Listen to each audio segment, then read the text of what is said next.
Ukraine's Ghosts elite unit under the main intelligence directorate, known as HUR, has inflicted heavy losses to the Russian army in terms of military equipment in occupied Crimea Peninsula. As a result of the operation carried out by the unit, on the peninsula, a ship-based multipurpose Ka-27 helicopter and 4 air defense systems, Lyra, a 10 airfield radar complex, 55 ZH-6U Nebo-U radar station, a Nebo-SV dome-type radar, and P-18 Terek radar has been destroyed in the peninsula. Video footage shared in social media shows the operation involving airstrikes on the high-value Russian targets. The General Staff of the Ukrainian Armed Forces confirmed the report about the destruction of Russian helicopter and air defense systems on Friday. The General Staff also said in a statement that air defense forces destroyed 95 of the 115 drones used by Russia to attack Ukraine on the evening of November 20th. Ukrainian troops have stepped up the intensity and the scale of long-range strikes on Russian targets in occupied territories of Ukraine as well as deep Russia. The strikes including strategic military facilities as well as energy structures in an effort to undermine the Kremlin's war efforts.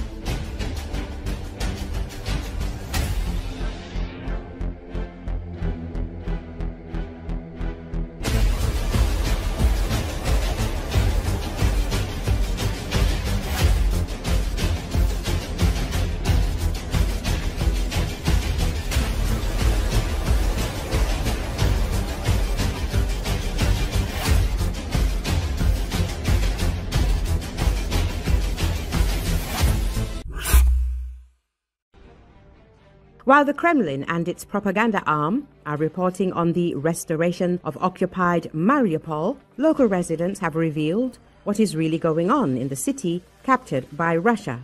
In a video posted online, highlighted by Ukrainian blogger Denis Kazansky, residents of Mariupol showed a house that, according to the occupiers, has supposedly been fully restored, when in reality only a facade has been added to create a pretty picture for Russian propagandists to film.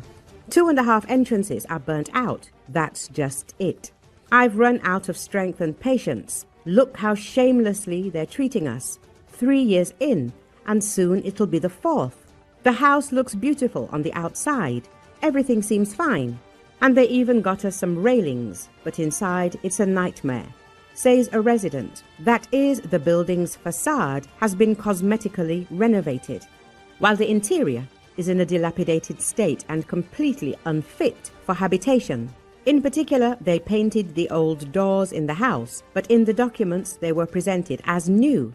Because the building has been standing for 3 years, these 2 entrances aren't heated, so it's damp again. Everything's just falling apart. The contractor says there's no money.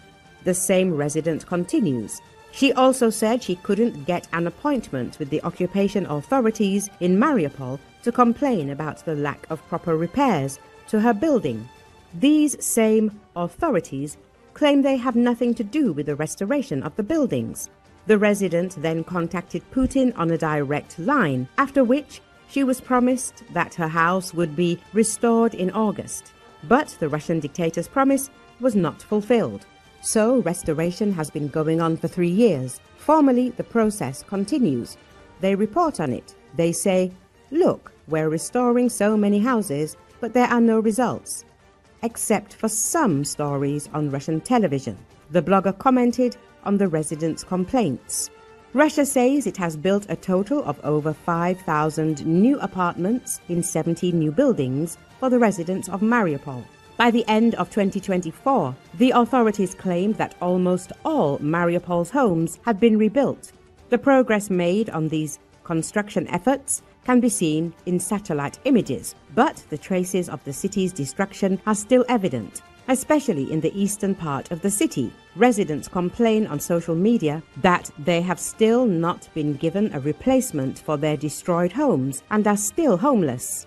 They also say that the authorities have seized the homes of residents who had fled the city and given them to others. Many apartments in the prestigious new buildings, on the other hand, are being sold, mostly to Russians moving to Mariupol.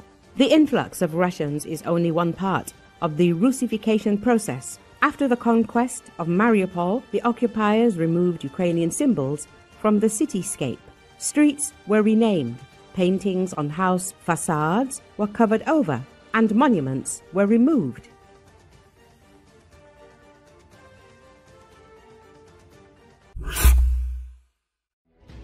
President Donald Trump's plan for ending the war in Ukraine would cede land to Russia and limit the size of Kiev's military, according to a draft obtained Thursday by the Associated Press.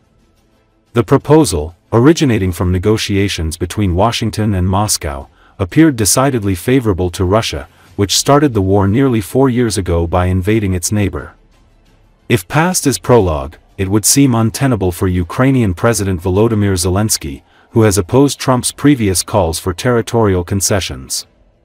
A side agreement aims to satisfy Ukrainian security concerns by saying a future, significant, deliberate and sustained armed attack by Russia would be viewed as threatening the peace and security of the transatlantic community. The agreement, which was detailed by a senior U.S. official who was not authorized to publicly discuss the matter, does not obligate the United States or European allies to intervene on Ukraine's behalf, although it says they would determine the measures necessary to restore security. Trump's push to end the war could drive a wedge between himself and European leaders, who are likely to oppose any agreement that could be seen as rewarding Russian President Vladimir Putin for his aggression, leaving him emboldened rather than defeated. For example, the proposal would not only bar Ukraine from joining NATO but would also prevent the alliance's future expansion. Such a step would be a significant victory for Moscow, which views NATO as a threat. Putin would also gain ground he has been unable to win on the battlefield. Under the draft, Moscow would hold all the eastern Donbass region, even though approximately 14% still remains in Ukrainian hands. Ukraine's military, currently at roughly 880,000 troops, would be reduced to 600,000. The proposal opens the door to lifting sanctions on Russia and returning it to what was formerly known as the Group of Eight, which includes many of the world's biggest economies. Russia was suspended from the annual gathering in 2014 following its annexation of Crimea, a strategically important peninsula on the northern coast of the Black Sea that is internationally recognized as part of Ukraine. Trump would oversee compliance with truce. Under the proposal, Russia would commit to making no future attacks, something the White House views as a concession. In addition, $100 billion in frozen Russian assets would be dedicated to rebuilding Ukraine. However, handing over territory to Russia would be deeply unpopular in Ukraine. It also would be illegal under Ukraine's constitution. Zelensky has repeatedly ruled out such a possibility. Russia would also be allowed to keep half of the power generated by Europe's largest nuclear power plant, Zaporizhzhia, which it captured from Ukraine early during the war. The draft calls for a peace council that Trump will oversee. The council is an idea that Trump snatched from his lengthy peace plan aimed at bringing about a permanent end to war between Israel and Hamas in Gaza. If either Ukraine or Russia violated the truce once enacted, it would face sanctions. Trump has long pushed for end to war. It was not clear whether European foreign ministers had seen the peace plan, which was first reported by Axios. Although they appeared caught by surprise, some elements of the plan were not new. Trump said last month that the Donbass region should be cut up, leaving most of it in Russian hands.